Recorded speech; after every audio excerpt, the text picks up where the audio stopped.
Hey, what's up you guys? It's Oleg, and so welcome to my first ever episode video of Outspoken.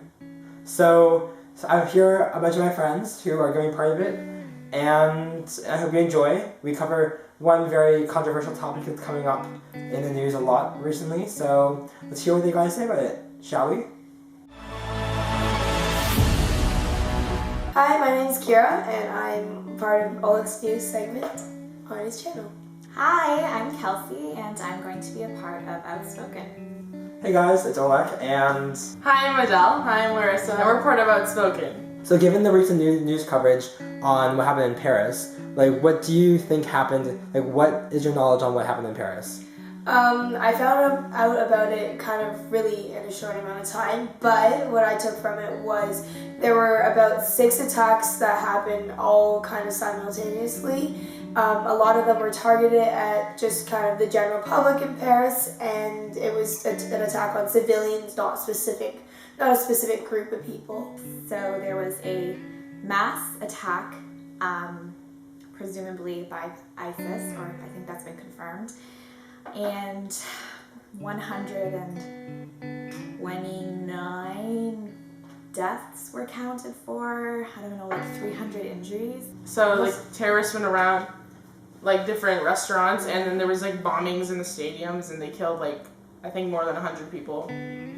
Alright, so do you think it was an act of terrorism? Or do you know if it was an act of terrorism? I think it was an act of terrorism, and I think that the fear and the hate that has now come from what has happened over the weekend just proves it's terrorism. I honestly think it was, because it is ISIS, so they are terrorists to terrorize everyone. From what I've heard, yes, they all think it's an act of terrorism, and I think that's probably the most legitimate reason for all the attacks. Yeah, I think they're just trying to inflict fear on people. Obviously ISIS is a big thing nowadays. I think it's a really big thing, and obviously I think this is a terrorist attack because it was planned. It was at 3 different locations. Yeah, if you think about it, what was it, a couple years ago, the Chicago or New York bombing, I think it's kind of connected to that, and terrorists are doing it just out of spite of people. Yeah. So why do you think terrorists would attack Paris? To be honest, I'm not really sure. I know that there was a terrorist occurrence that happened a couple months ago, something to do with Charlie, but I never really understood a lot about it. I didn't read about it, I'm ashamed to say, but I think it's probably linked to that.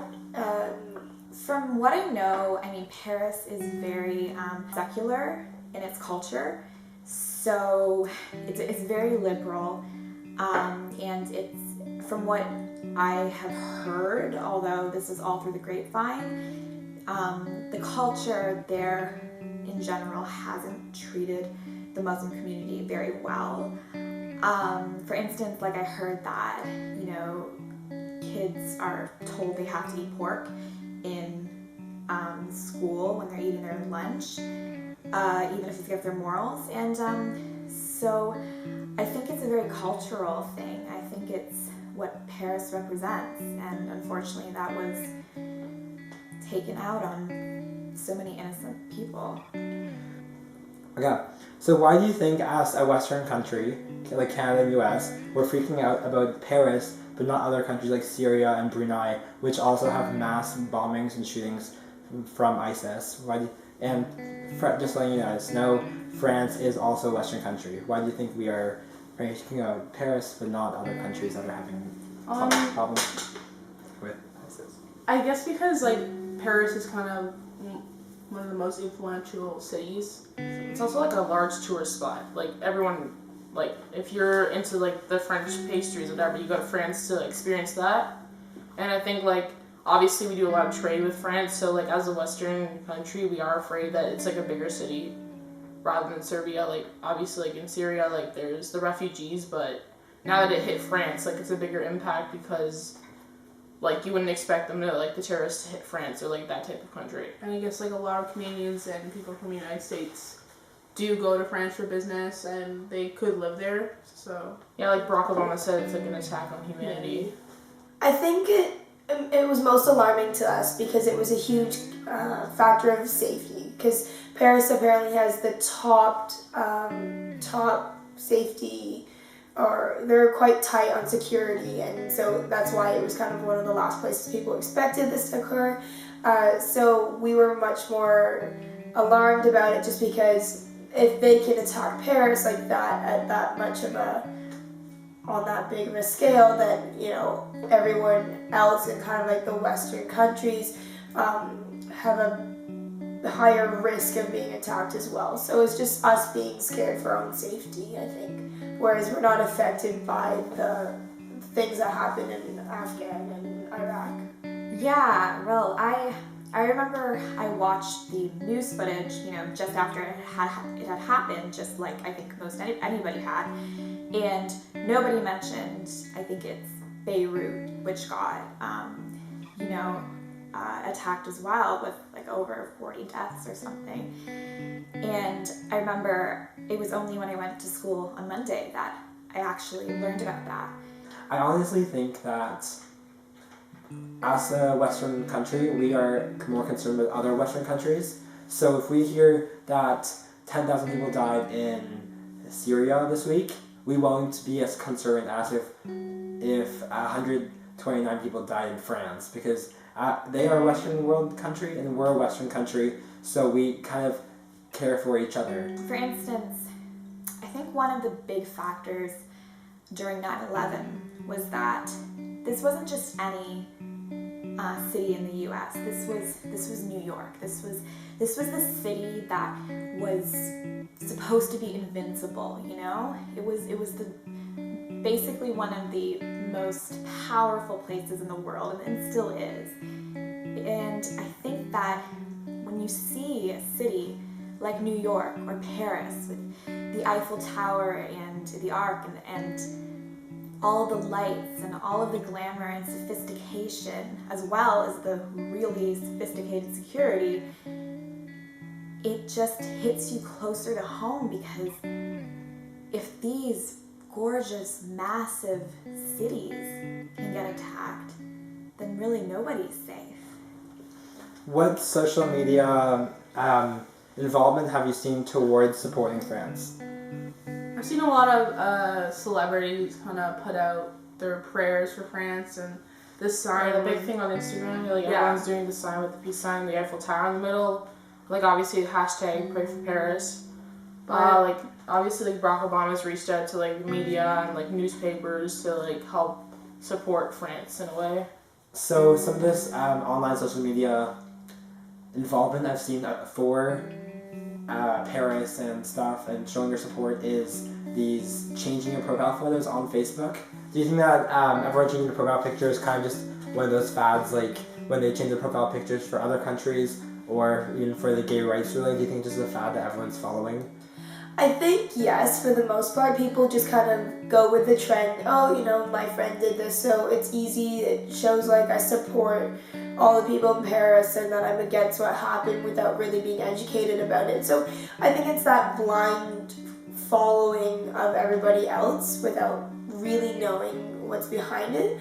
But I guess it's better than doing absolutely nothing, but there are much more effective ways to help the people there. And I honestly think that it's a way of showing that you care, but I don't think it's a way of support. If you wanted to support Paris and the violence there and support then you would donate to a health fund and you would send money, and I know money isn't the answer, but they probably do need assistance from other countries to aid the 300 people who were injured and to help with security, because clearly France is supposed to have one of the highest securities in all of the world, and they don't because of the attacks that just recently happened. I think people do it for people in France to pray for them at certain points, but I think people do it just because others share it and they think they should look like they're helping and praying for them. I think some person started it as a fad. There was a thing people wanted to reach out to other people then obviously everyone started changing it, and like obviously to fit into with the social media norms that like they all started changing their Facebook profiles. So now at this point, I don't really see it as helping brands. I think see it more as like, let's make our Facebook profiles look better. No, but at the same time, if you think about like the people in France, they do have social media, and they're probably looking at all this, and they see that people do care at like the same time. Yeah, well, like social media is like a wildfire; it spreads really quickly. But like now, I don't think people are using it as a form of like helping brands. Did you know that about 200,000 people died in Syria over the past 4.5 years, which means that that's a Paris attack every single day. Wow, those numbers are huge. No, I did not know really what happened or what's happening in Syria. I did know because I wrote the questions, but prior to that I did not know. And I think it's just insane how media coverage does not show or discuss the amount of cruelty and the amount of attacks and terrorism there are in other countries just because they're not Western countries. Yeah, wow. I haven't heard those statistics before. I think that, but I'm not surprised, and I think that's really horrible, but I'm not, based on the world we live in and these invisible borders we have within borders, kind of, you know, we're all so divided, and I mean, yeah, I'm actually pretty shocked, but I'm not surprised. I've heard about it, and I think I feel like people should be looking at that. Like, obviously, it's a big thing that Paris, like, everyone in Paris, like, there was a lot of people who did die, but I feel like people overlook all the people, like, if you look at other countries who have died, like, that happens every day to them. So I feel like we should be taking into account their lives instead of Paris, but, like, we all should be taking into account everyone's lives. Like, everyone's equal, but I feel like the media is, like, portraying Paris as a bigger thing than everyone else. Are your thoughts any different from before this conversation or after? And just, like, say what are your, like, final thoughts about the Paris attacks? Well, I think really, after something like this has happened, there's no right or wrong answer to how you manage it. It's scary for the whole world. It's scary because of the terrorists. It's scary because of the Islamophobia. It's scary because of just so many factors. But first, we need to keep our heads on straight. And I know that that's easier said than done when you hear that, you know, the French are already, you know, sending air missions to bomb the headquarters of ISIS. But I think the first thing is to not let them win. I think that we, as you know, even our country and as people ourselves, we could do a lot more to help and try and help these people in Paris. Not only just donations, but I mean, trying to show their support by, I don't know, if it's possible, going to the places and trying to help them get their lives back together. I think that would be most valuable. I think this conversation, I think everyone should have this conversation because it's actually very influential, and it like makes you think about like you shouldn't be taking your daily life for granted, and like obviously like pray for Paris, but like obviously pray for like the refugees and everyone else in Syria. Yeah, I think people should start taking things a little more seriously, not being like, oh, people are dying, they should do something and take action, and just being more aware of their surroundings and be grateful for their everyday things, even if there are struggles and consequences. The last thing I'd want to say is maybe instead of profile pictures with the French flags, talk. Don't just use a filter. Use your words. This should be discussed, and we shouldn't be afraid to even debate as long as it's civil and healthy. And I think we definitely should think about the victims right now as well. Bye.